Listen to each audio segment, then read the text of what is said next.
यह है सदाबहार, एक छोटा सा नगर जहां हर कोई आपस में मिलजुल कर रहता है। लेकिन आज बाजार में एक अजीब सी हलचल है। एक अफवाह ने नगर की रौनक को जैसे छीन लिया हो। यह है बाबा जी की दुकान, जहां आज वे बाहर चिंतित होकर बैठे हैं। उसी समय राजू, मीना और विकास वहां आते हैं। बाबा जी, आपकी दुकान पर आज कोई क्यों नहीं आ रहा? आपकी गुलाब जामुन और जलेबी तो पूरे शहर में मशहूर हैं। बेटा राजू, कल से लोग कह रहे हैं कि मेरी मिठाइयाँ खाने से लोग बीमार हो रहे हैं, लेकिन मैं तो हमेशा ताज़ा और साफ मिठाइयाँ बनाता हूँ। यह बात मेरे दिल को बहुत दुख पहुँचा रही है। ये तो बहुत बुरी बात है बाबा जी। आपकी दुकान तो हमारे शहर का गर्व है। कौन ऐसी अफवाह फैला रहा है? जरूर कोई जानबूझकर ये झूठ फैला रहा है। हमें इसका पता लगाना होगा। बच्चों, सच्चाई हमेशा छुप कर सामने आती है। अगर तुम तीनों मिलकर इस राज को खोलो तो हमारा शहर फिर से खुशहाल हो जाएगा। क्या तुम मेरी मदद करोगे? हाँ बाबा जी, हम तीनों आपके साथ हैं। हम इस अफवाह के पीछे की सच्चाई को ढूंढ निकालेंगे। और हम शहर वालों को बताएंगे कि आपकी मिठाइयाँ सबसे बेहतरीन हैं। लेकिन हमें समझदारी से काम लेना होगा। चलो, सबसे पहले बाजार में जाकर लोगों से पूछताछ करते हैं। बच्चे बाजार में अलग अलग लोगों से पूछताछ शुरू करते हैं। राजू एक सब्जी वाले से बात करता है, मीना एक दुकान पर कपड़े खरीदती हुई महिला से और विकास एक रिक्शा वाले से सवाल करता है। राम चाचा, क्या आपने सुना है कि बाबा जी की मिठाइयाँ खराब हैं? ये बात किसने शुरू की? बेटा, मैंने तो बस मोहल्ले वालों से सुना। कहते हैं कि कल किसी ने बाबा जी की मिठाई खाई और बीमार हो गया। लेकिन ये बात सबसे पहले किसने फैलाई, ये मुझे नहीं पता। आंटी, क्या आपको मालूम है कि ये अफवाह किसने फैलाई? आपने कुछ सुना क्या? बेटी, मैंने अपनी सहेली से सुना कि बाबा जी की दुकान से मिठाई मत खरीदो क्योंकि वो पुरानी होती है। लेकिन ये बात कहाँ से आई, ये कोई नहीं जानता। भाई, आप तो सारा शहर घूमते हैं। क्या आपने कुछ संदिग्ध या अजीब सुना है?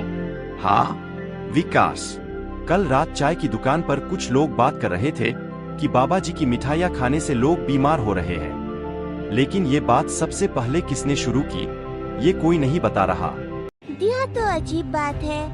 सब कह रहे हैं कि उन्होंने सुना, लेकिन कोई नहीं जानता कि यह अफवाह किसने शुरू की। रिक्शा वाले ने चाय की दुकान का जिक्र किया था। शायद वहाँ से कोई सुराग मिल जाए। चलो, चाय की दुकान चलते हैं। बस यही कहते रहो कि बाबा जी की मिठाइयाँ खाने से लोग बीमार हो रहे हैं। जल्दी ही उसकी दुकान बंद हो जाएगी और हमारी योजना सफल हो जाएगी। यही है जो अफवाह फैला रहा है। लेकिन ये हमारी योजना क्या है? हमें पता करना होगा कि ये आदमी किसके लिए काम कर रहा है। बाबा जी, हमें पता चल गया है कि कोई जानबूझकर आपकी दुकान के बारे में झूठी अफवाह फैला रहा है। क्या कहा बेटा? कौन ऐसी घटिया हरकत कर रहा है और क्यों? हमने चाय की दुकान पर एक संदिग्ध आदमी को सुना। वह लोगों से कह रहा था कि आपकी मिठाइयाँ खराब हैं ताकि आपकी दुकान बंद हो जाए। लेकिन हमें यह नहीं पता कि वह कौन है या उसका असली मकसद क्या है। हमें और सुराग ढूंढने होंगे। बेटों, सच्चाई हमेशा एक पहेली की तरह होती है। इसे हल करने के लिए तुम्हें एक एक सुराग जोड़ना होता है। लेकिन याद रखना, सच्चाई की राह पर चलने वालों का कोई कुछ नहीं बिगाड़ सकता। हमें शहर वालों की मदद भी लेनी होगी। अगर सब मिलकर काम करें तो हम जल्दी सच्चाई तक पहुंच सकते हैं। वाह मेरी बहादुर टीम। ठीक है, तुम जाओ और इस रहस्य को सुलझाओ। मैं तुम्हारे लिए प्रार्थना करूंगा। बच्चे उस संदिग्ध आदमी का पीछा करते हैं। वो उस गली में जा रहा है। वहाँ एक नई मिठाई की दुकान खुली है। क्या ये सिर्फ एक इत्तेफाक है? यह इत्तेफाक नहीं हो सकता। हमें पास जाकर ध्यान से सुनना होगा कि वह क्या बात कर रहा है, लेकिन हमें बहुत सावधानी बरतनी होगी। अगर उसने हमें देख लिया तो हमारी सारी मेहनत बेकार हो जाएगी। तुमने अच्छा काम किया। बस यही अफवाह फैलाते रहो कि बाबा जी की मिठाइयाँ खराब हैं।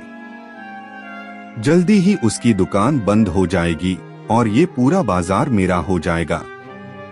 लेकिन मोहन भाई, अगर किसी को पता चल गया कि हम ये झूठ फैला रहे हैं? किसे पता चलेगा? लोग वैसे ही अफवाहों पर यकीन कर लेते हैं। बस तुम अपना काम जारी रखो।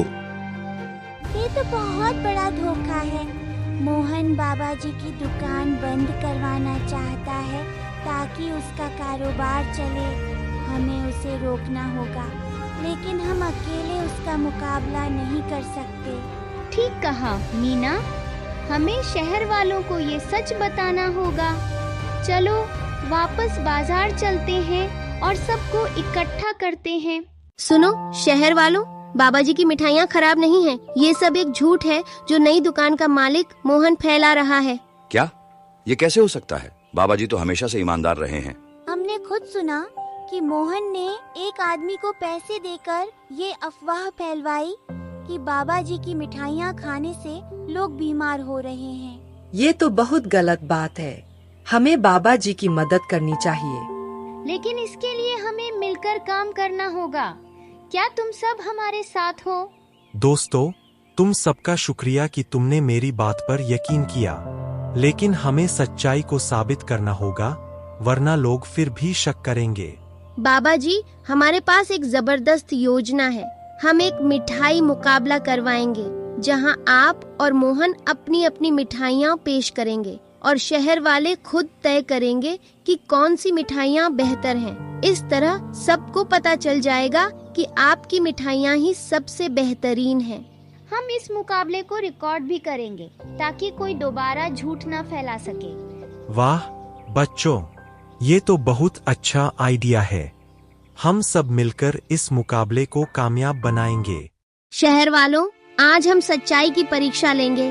बाबा जी और मोहन दोनों अपनी मिठाइयाँ पेश करेंगे और आप तय करेंगे कि कौन सी सबसे बेहतरीन है।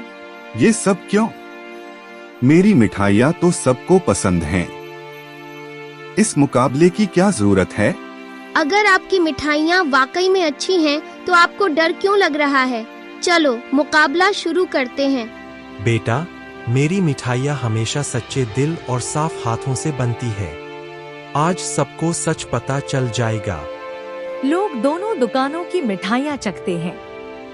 बाबा जी के गुलाब जामुन, जलेबी और रसगुल्लों की खुशबू और स्वाद सबका मन मोह लेते हैं। दूसरी तरफ मोहन की मिठाइयाँ बासी और बेस्वाद लगती हैं। लोग आपस में फुसफुसाने लगते हैं। बाबा जी की मिठाइयाँ तो लाजवाब हैं। मोहन की मिठाइयों में तो कोई स्वाद ही नहीं है। हाँ, और ये तो बासी भी लगती है। मोहन ने हमें धोखा देने की कोशिश की।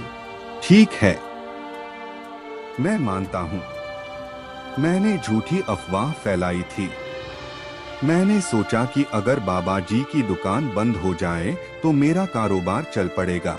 मुझे माफ कर दो शहर वालों, मैंने लालच में आकर ये सब किया।